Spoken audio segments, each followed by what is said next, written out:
Vamos abrir a palavra do Senhor no nosso texto hoje, que nós vamos trabalhar, que fica em 2 Reis, capítulo 23. Livro de 2 Reis, capítulo 23. Hoje nós vamos trabalhar apenas com 3 versículos, versículo 1, 2 e 3 deste capítulo.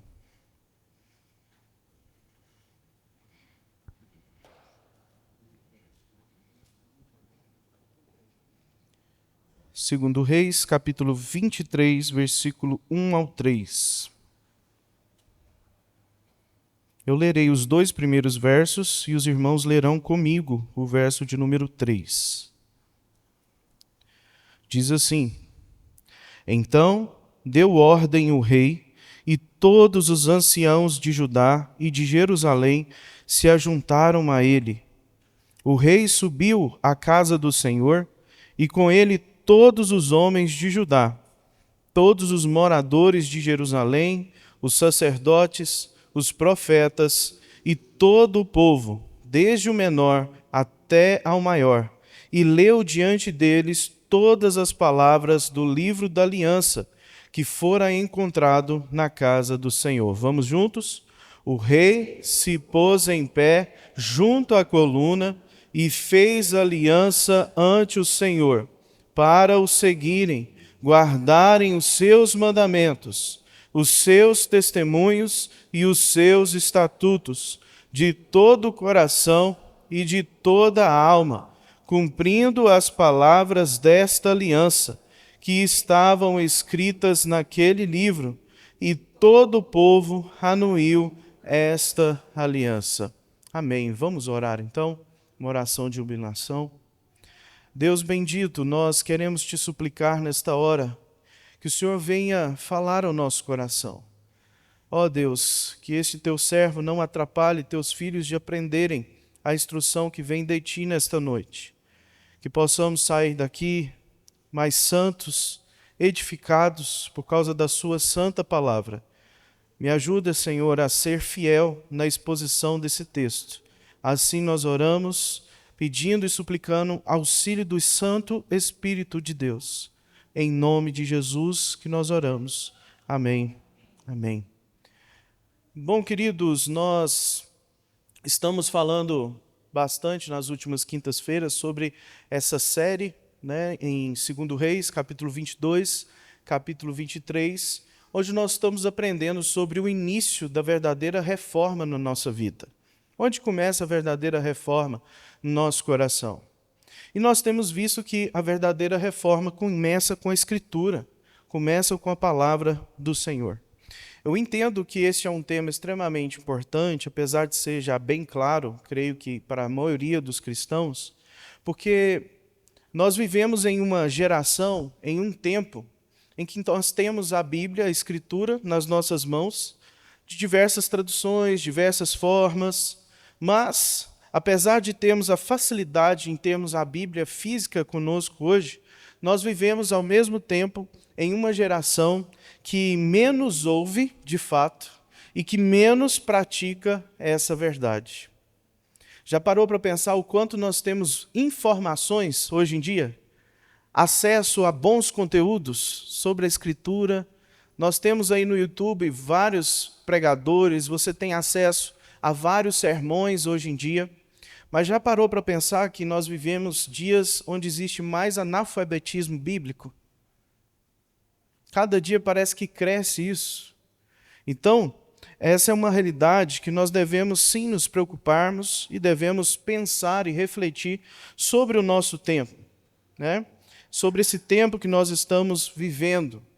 A Bíblia hoje está disponível para nós, mas muitas vezes ela não está no centro da nossa vida, ou no coração da vida do povo do Senhor.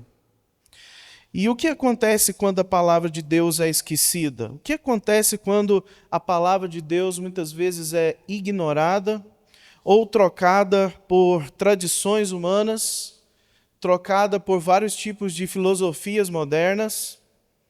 Uma coisa é você dizer que crê na inerrância bíblica, uma coisa é você dizer com as suas palavras que você crê na suficiência da palavra de Deus. Uma coisa muito diferente é que, se isso na prática é real para você, se isso de fato no nosso dia a dia é real, ou será que nós somos mais influenciados por outros tipos de filosofias quando temos que tomar decisões nas nossas vidas? Essa é a pergunta. Tomamos decisões de fato com base nos princípios da Escritura ou tomamos decisões com outros artifícios por aí?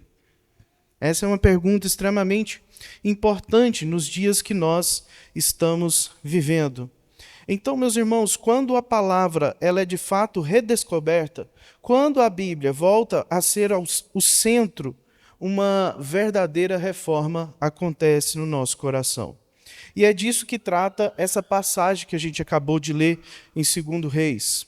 O livro da aliança, o Pentateuco, ou pelo menos o livro ali de Deuteronômio, havia ficado esquecido, abandonado por muito tempo, ao ponto de uma geração inteira nem se perguntar onde estava o livro da lei de Deus.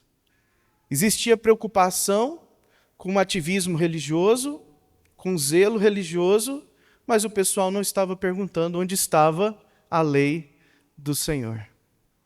Esse é o ponto aqui que nós temos dito em toda essa série que temos anunciado aqui na quinta-feira. Então, o que Deus fez nos dias de Josias, nós devemos crer que Ele também pode e continuará fazendo nos nossos dias. Mas para isso, a palavra do Senhor precisa ser ouvida e praticada com zelo, reverência e fé. Então, dito tudo isso, hoje o tema da nossa meditação será: devemos ouvir e praticar o livro da aliança. Você pode repetir isso comigo para a gente memorizar? Devemos ouvir e praticar o livro da aliança. Isso. Então, nós vamos ver como isso aconteceu nos dias de Josias e como isso pode acontecer em nossos dias também. Nós veremos então esse estudo em duas partes somente. A primeira parte nós vamos ver como nós todos como filhos de Deus, devemos estar presentes para ouvir o livro da aliança. Então a primeira parte do nosso estudo é isso. Todos nós devemos nos dedicar a estarmos presentes como congregação, como ajuntamento, como povo de Deus, para ouvir a palavra do nosso Senhor. Veja isso comigo no texto, versículo 1 e versículo de número 2. Vamos ler novamente, versículo 1 e 2. Então deu ordem o rei, e todos os anciãos de Judá e de Jerusalém se ajuntaram a ele. O rei subiu à casa do Senhor, e com ele todos os homens de Judá, todos os moradores de Jerusalém, os sacerdotes, os profetas e todo o povo, desde o menor até o maior, e leu diante deles todas as palavras do livro da aliança que fora encontrado na casa do Senhor. Meus irmãos, perceba que no texto é muito claro. Todos são chamados para estar na casa do Senhor e para ouvir a palavra do Senhor, do maior ao menor, sem exceção. Todos participam do culto a Deus. Todos participam do ajuntamento solene ao Senhor. Isso é um princípio bíblico muito claro, não apenas nesse texto, mas em várias outras passagens também da Escritura. E aqui, voltando especificamente dentro desse contexto, nós temos visto ao longo de nossos estudos que a verdadeira reforma começa com a audição e com a leitura da palavra do Senhor.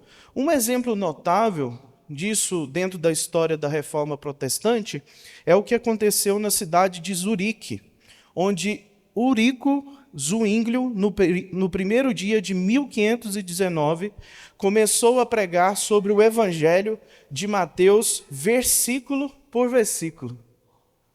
Olha que interessante. Pregando no Evangelho de Mateus, versículo após versículo, ficou vários anos fazendo essa sequência, e ninguém se queixava, sabia? Ninguém se cansava, Pode parecer monótono, né? Rotineiro, mas interessante que naqueles dias o pessoal não ficava assim cansado, não, de ouvir a palavra de Deus. Por quê? Porque era prioridade no coração do povo. Era algo extremamente importante naquele momento. Então, assim como começou uma reforma que transformou a Zurique de Zwinglio, tanto quanto o Evangelho também transformou Genebra de Calvino, com as pregações, anos depois, quando os cidadãos olharam para trás, considerando o que Deus havia feito naquele tempo, eles reconheceram que tudo havia começado com a pregação clara, simples e direta da palavra do Senhor. Então, como nós temos visto, algo semelhante aconteceu também em Jerusalém nos tempos de Josias. Aconteceu isso, semelhante ao que aconteceu na história reformada, da história da reforma protestante, muito tempo atrás, lá em Judá, em Jerusalém, também já havia começado uma grande e poderosa reforma através do livro da aliança, do livro da lei do nosso Senhor.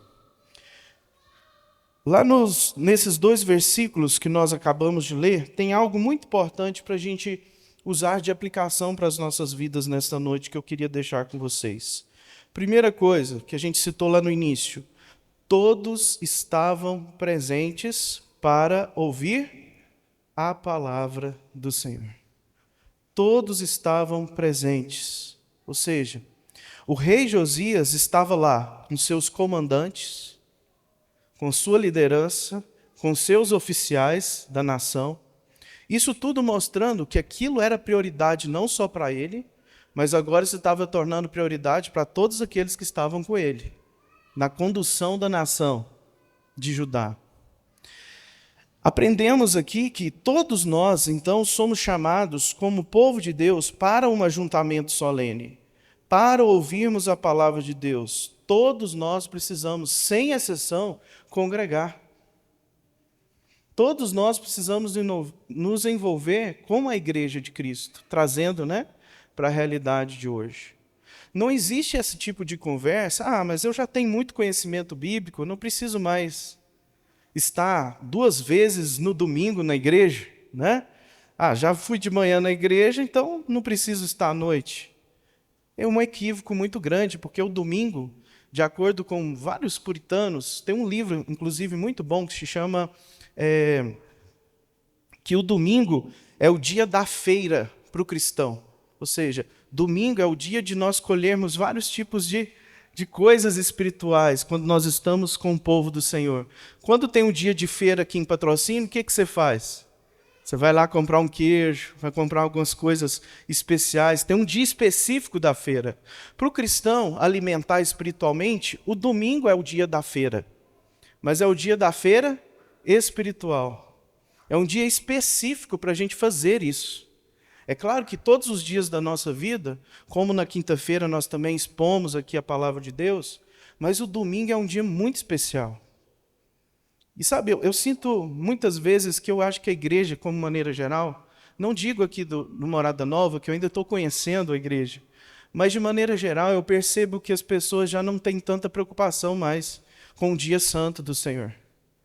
Que existe um princípio bíblico muito claro que nós devemos separar um dia para santificar ao Senhor.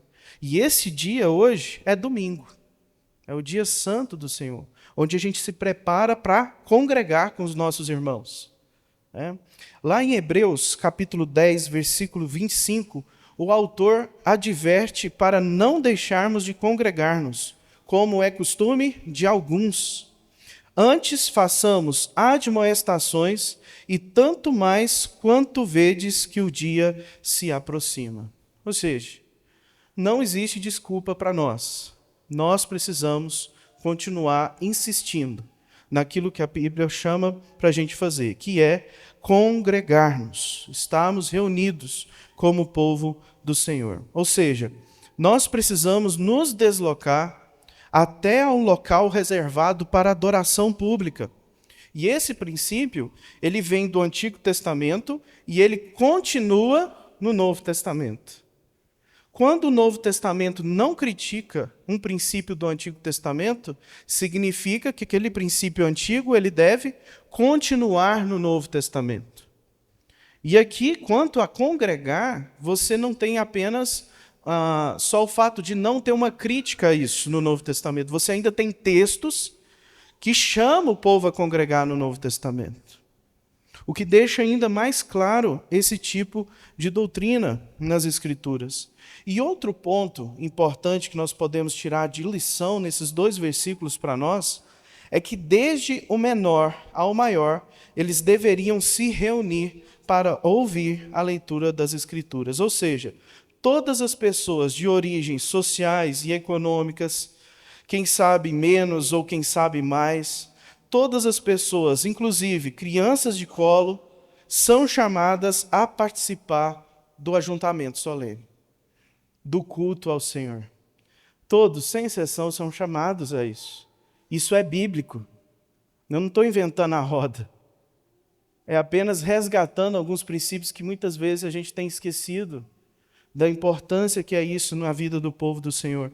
Lá em Joel, capítulo 2, versículo 16, o Senhor está convocando o seu povo ao arrependimento. E é muito interessante que lá naquele texto tem um princípio de ajuntamento para todas as idades. Olha o que o texto diz.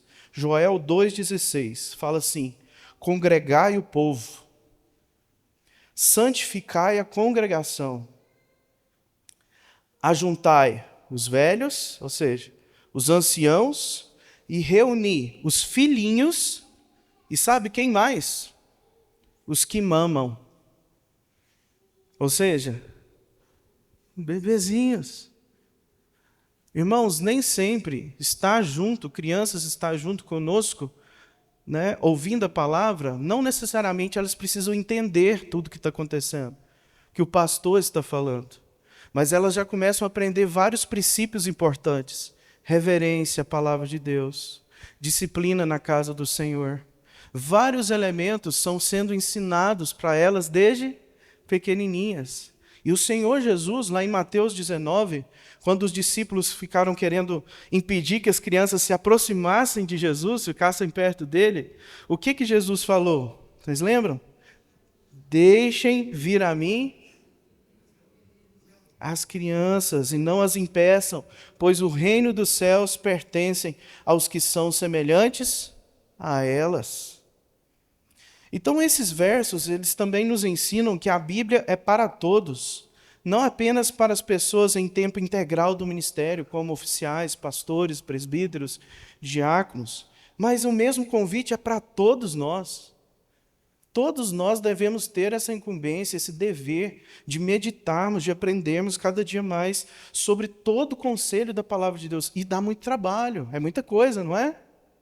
E para isso a gente precisa de tempo, a gente precisa ler, a gente precisa ter mais dias para poder aprender todo esse conselho divino, toda a palavra de Deus que é importante, cada versículo aqui é fundamental para nós e serve de aplicação para as nossas vidas. Por isso se faz, hoje em dia, tão necessário, meus irmãos, a tradução das Escrituras para vários contextos missionários. Por que existem muitos irmãos que são missionários, mas eles só se dedicam na parte de tradução, de escrita? Vai estudar lá a língua tupi, vai estudar lá vários tipos de línguas indígenas, que às vezes é muito difícil ter acesso, por causa da necessidade que essa escritura seja lida para os bebês de colos lá daquela tribo, para as crianças lá daquela tribo, para os adolescentes, jovens, adultos, anciãos, lá daquela tribo. Então, a obra missionária, às vezes, ela é mais séria do que a gente imagina. Exige um esforço intelectual muito grande para conseguir fazer isso. Existe uma questão de tempo muito grande. Existem questões financeiras também difíceis e complicadas para que, de fato, a gente chegue a ter, por exemplo, a Bíblia traduzida em todos os idiomas existentes. E falta muitos idiomas ainda, no mundo inteiro, para que a Bíblia tenha tradução para todo mundo. Então o desafio é muito grande, é muito árduo. Então se faz necessário, de fato, esse tipo de empreendimento na vida da igreja. Por isso que se torna, então, importante buscarmos meios de explicarmos a palavra de Deus com abordagens que dialoguem com todas as culturas e com todas as gerações. É claro que nós não temos dons, uma pessoa sozinha ela não tem dom para fazer isso tudo. Por isso que congregar é importante. Toda vez que um irmão deixa de vir ao culto, deixa de participar da igreja, alguém está sendo prejudicado, porque os dons daquele irmão não estão sendo usados como deveria ser usado. Então, sempre quando um falta, faz falta, não é? Perceba aqui a importância desse princípio que nós conseguimos ver nesses poucos versos sobre a importância de nós congregarmos. O pastor Richard Baxter, ele dizia que o sermão ele precisa ser claro e simples o suficiente para ser entendido por pessoas comuns, incluindo crianças, mas ao mesmo tempo também profundo o suficiente para instruir também aqueles que são mais experimentados na fé. Então, o desafio é muito grande. E não é todos os dias que a gente consegue fazer isso da melhor forma, né, possível, com a melhor abordagem possível. Mas veja, esse deve ser o nosso esforço como povo de Deus. Por isso que é muito importante o trabalho também das sociedades, né, da SAF, da UPH, da UPA, porque precisa dessa abordagem da UMP, né, da UCP também.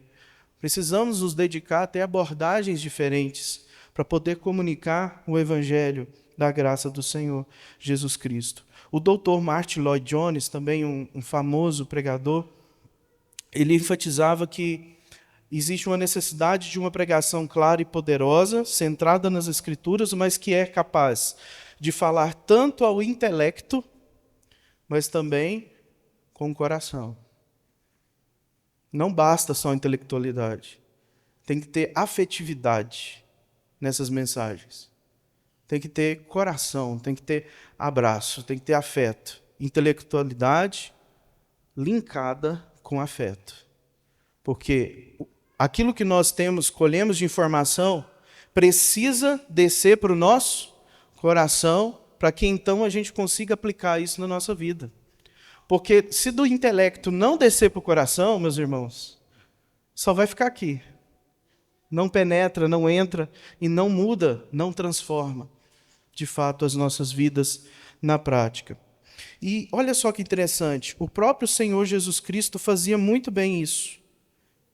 O que o Senhor Jesus Cristo utilizava para abordar as pessoas? Vocês lembram? As famosas parábolas, ilustrações baseadas no dia a dia comum da vida daquele povo naquela época. Então, inclusive lá no Evangelho, segundo Marcos, está registrado algo importante para nós. Você pode abrir lá comigo? Marcos, capítulo 4.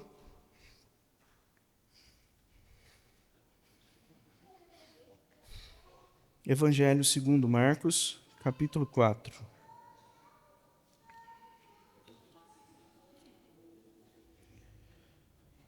Versículo 33.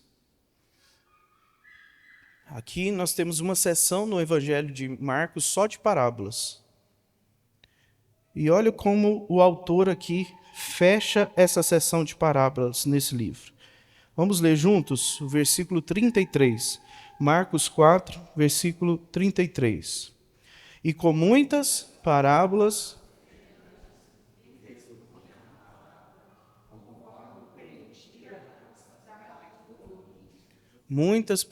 conforme o quê? Interessante, né? Interessante essa ênfase no texto. Isso mostra para a gente a importância da abordagem, né? Como isso é importante, a comunicação, a divulgação da palavra de Deus. Tudo isso faz parte da nossa vida, da nossa caminhada cristã, meus irmãos.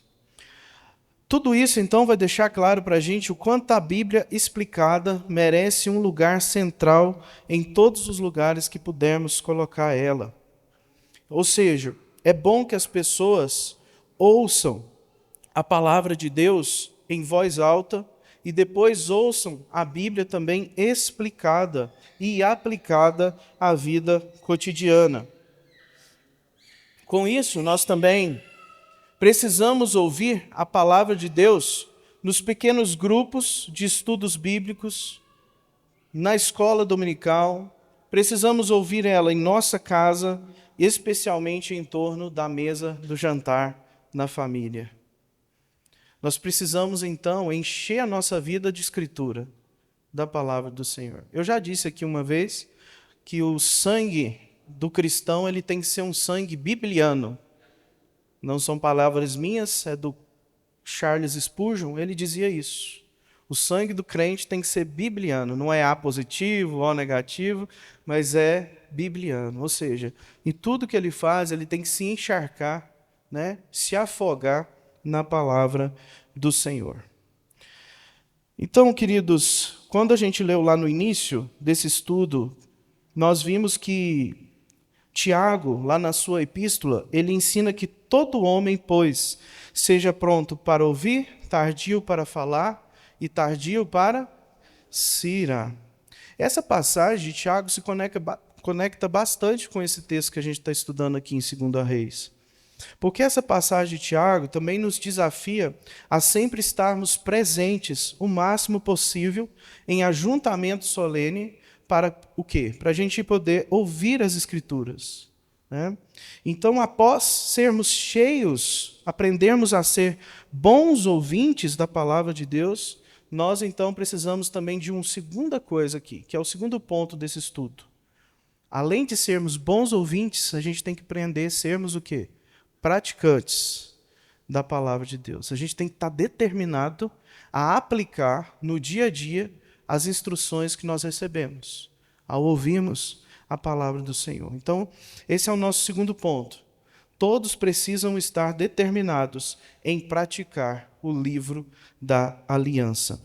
Vamos ver isso no texto? Versículo 3. Vamos ler juntos. 2 Reis 23, versículo 3. Vamos lá? 1, 2, 3. O rei...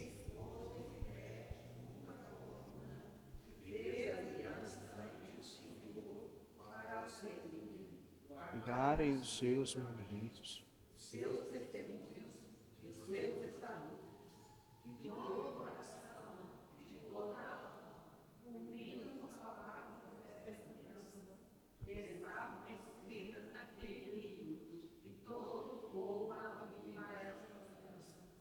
Amém.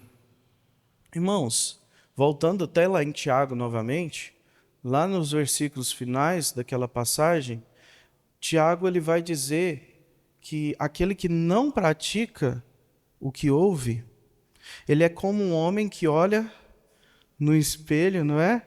A sua própria face, o seu próprio rosto, e ao enxergar às vezes as imperfeições, sabe aquela sensação quando você acorda bem cedinho e você vai lá no espelho, né, do seu banheiro, e você olha para o seu rosto, está lá aquele cabelo meio espetado para cima, né? Algumas coisas que precisam tirar, uma remela e outra, e você olha lá para aquele espelho, você vê aquele desastre assim, né, de manhã, e aí você sai, finge que não viu, que tem alguma coisa de errado lá no seu rosto, e sai tranquilamente, deita mais um pouquinho, depois levanta, faz o café, e esquece que tem que pentear o cabelo. Sabe, Tiago está usando, olha só, uma brincadeira dessa, de um dia comum na vida de qualquer um que olha no espelho e vê as imperfeições e deixa para lá, não corrige essas imperfeições. A palavra de Deus, ela também funciona assim muitas vezes para muita gente. Às vezes as pessoas são bons ouvintes da palavra de Deus, é como se ela olhasse no espelho, a palavra de Deus fosse esse espelho, e ela visse as imperfeições dela nesse espelho, mas mesmo assim ela não sai à procura de resolver esses problemas.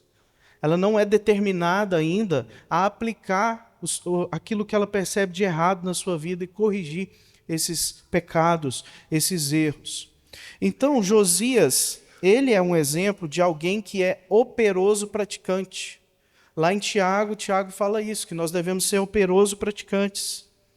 E aqui Josias é alguém que dá esse exemplo para nós. No verso de número 3, nós lemos que o rei se pôs em pé junto à coluna. Essa coluna aqui é porque lá em 2 Reis, capítulo 11, o rei Joás, quando ele foi instituir algumas questões, ele se colocou de pé numa coluna. Era um local de autoridade. Era um local como se fosse um púlpito, né, daquela época. Então, esse é o sentido aqui do texto. Então, veja bem, Josias ali ele se coloca em um local de autoridade e ele vai fazer uma declaração pública para fazer uma renovação da aliança do Senhor, para ser um homem operoso, praticante da palavra, da lei do nosso Senhor. Então, aqui, Josias, esse rei, ele estava totalmente determinado, não apenas em ouvir, em ler publicamente a passagem, a palavra do Senhor, mas ele está determinado em obedecer os testemunhos, os estatutos, os mandamentos do Senhor, que são várias palavras para uma coisa só no texto. Tudo aqui é relacionado a mandamento. São traduções, tá? Tem algumas traduções que está escrito só mandamentos. Aqui são várias palavras para um único significado, porque o verbo lá em hebraico é um verbo muito forte, da prioridade em obediência a esses mandamentos, que para a nossa língua, no português, você precisa colocar várias outras palavras para tentar dar o peso que o verbo tem na outra língua, que não é o mesmo peso que tem na nossa tradução, certo? Mas às vezes aqui é só uma palavra, só que para dar o peso que tem no verbo hebraico, a gente coloca mais palavras nas nossas traduções, para deixar claro a importância de obedecer aqui estes mandamentos.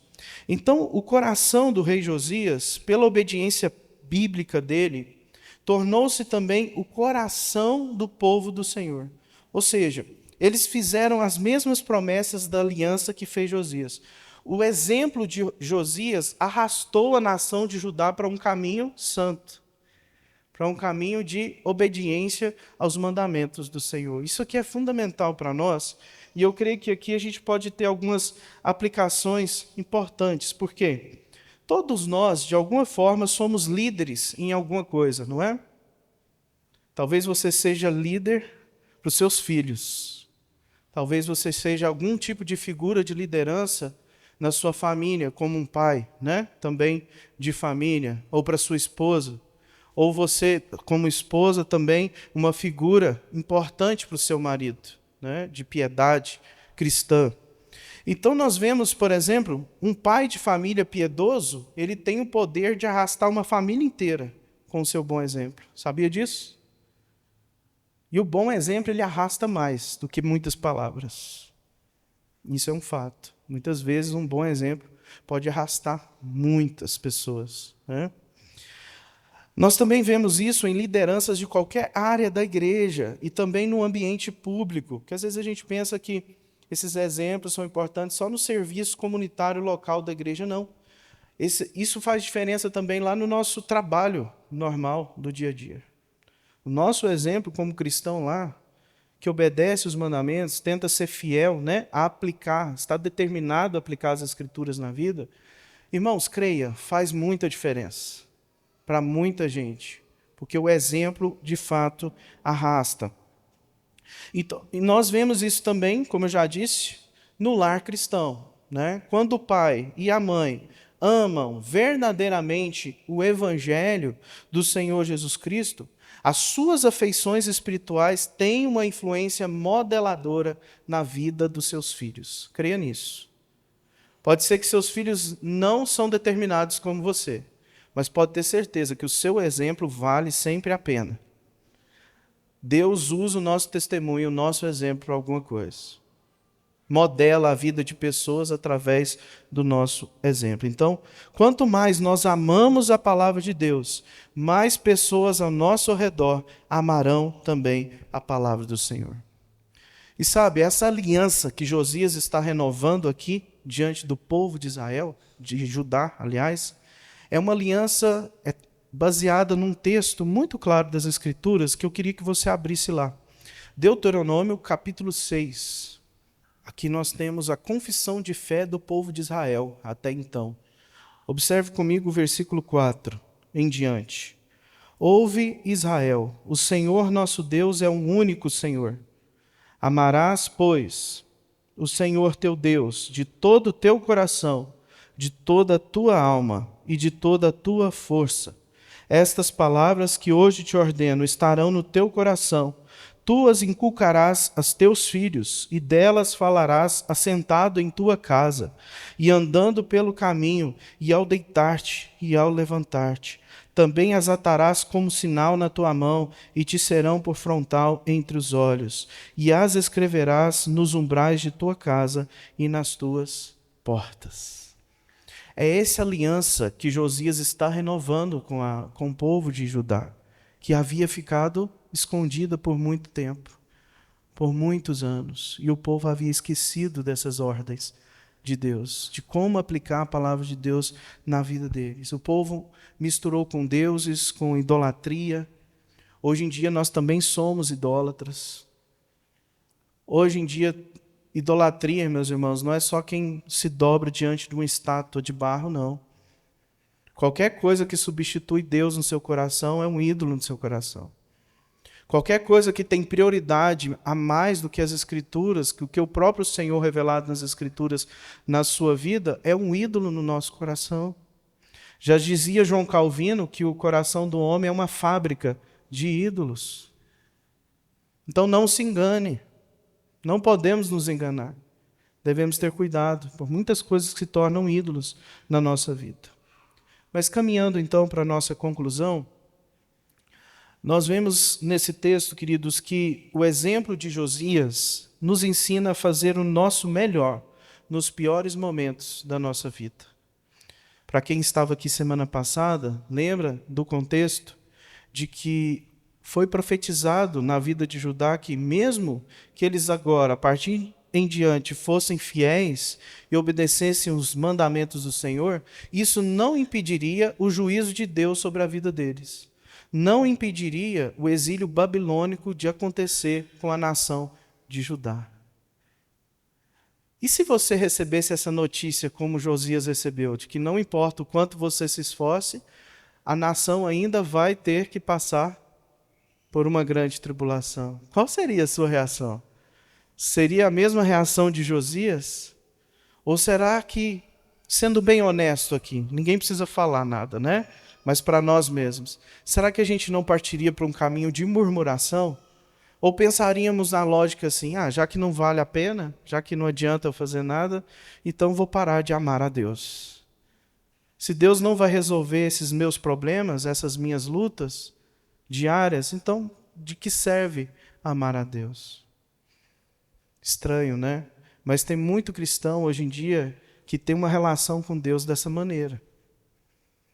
E quando Deus não dá o que eles tanto sonham e almejam, abandonam o Senhor. Deixam de amar o Senhor. Vão dar lugar a outros deuses, a outros ídolos. Lembra lá no Monte Sinai?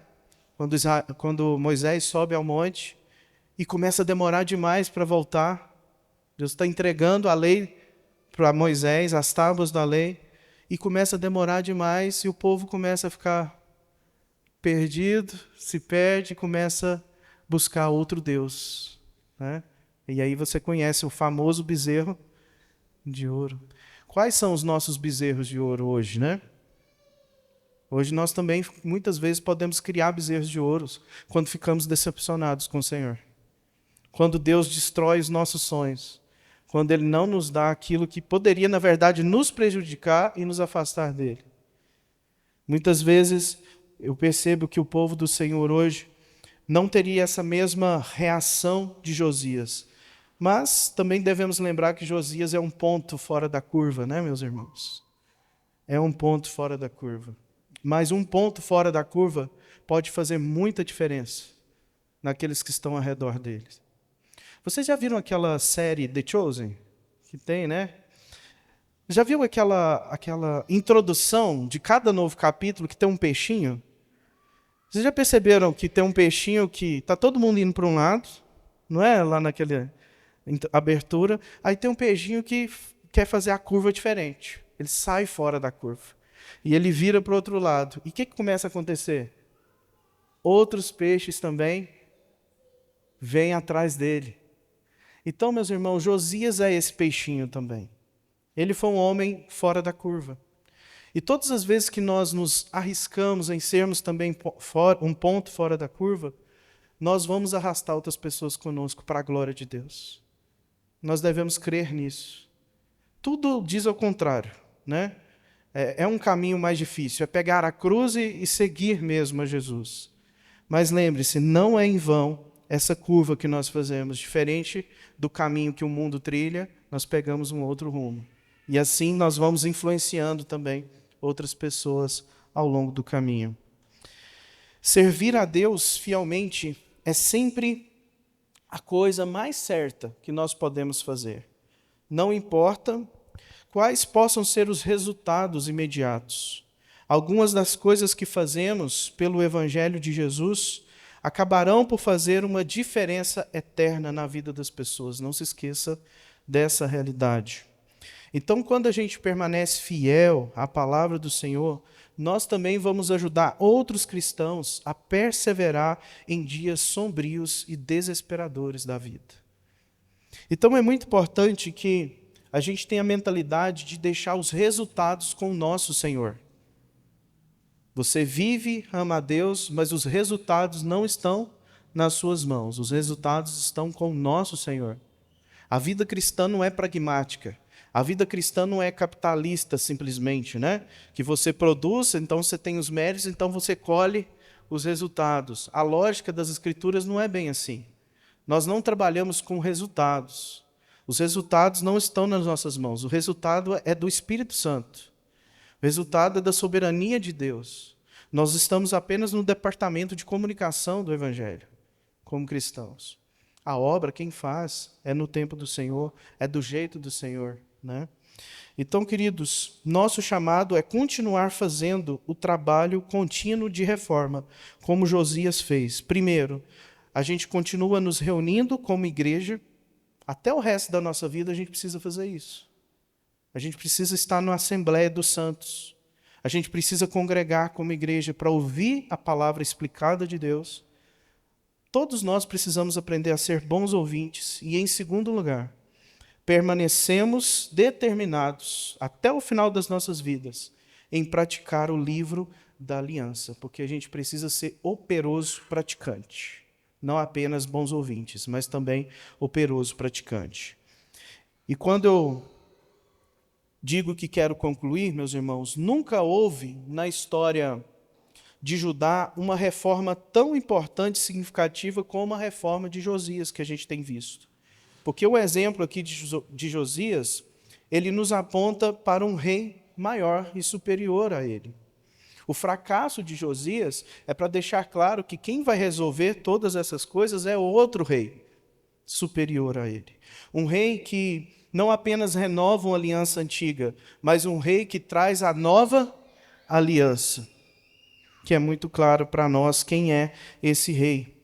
Então, Josias ele foi um rei que intercedeu pelo seu povo, mas nós temos um redentor chamado Jesus Cristo, que é o nosso sumo sacerdote, que também intercede por nós de uma forma definitiva e perfeita, completa. Ou seja, Jesus é o Rei dos Reis que estabeleceu a nova aliança com sangue, né? Inclusive, ele fez isso com sangue, o próprio sangue dele.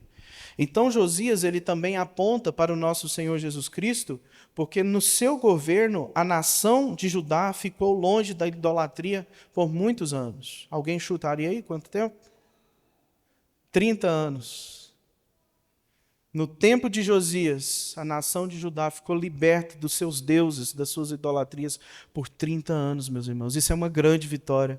Pense você ficar longe dos seus deuses por 30 anos, sem nenhum tipo de Deus no seu coração, que faça briga com Deus Santo. Então, queridos, vale a pena ser um ponto fora da curva. Por 30 anos, as crianças de Judá não foram sacrificadas ao deus Moloque. Hoje em dia nós temos o aborto, né? Hoje em dia mudou, né, o nome do Deus do nosso tempo. Mas, naqueles dias, as pessoas entregavam seus filhos e sacrificavam para um deus chamado Moloque. E hoje, as pessoas sacrificam seus filhos no próprio ventre. não é? Sacrificam em favor do quê? Em favor da sua própria vida aqui na terra. Triste, né? Mas é a mesma coisa acontecendo. Só mudou o nome do Deus. Mas é o mesmo tipo de idolatria que acontece nos dias de hoje. E é abominável ao Senhor. Isso é pecado contra o Senhor. Não há justificativas para pecados como estes, meus irmãos. Para nenhum tipo de pecado, né?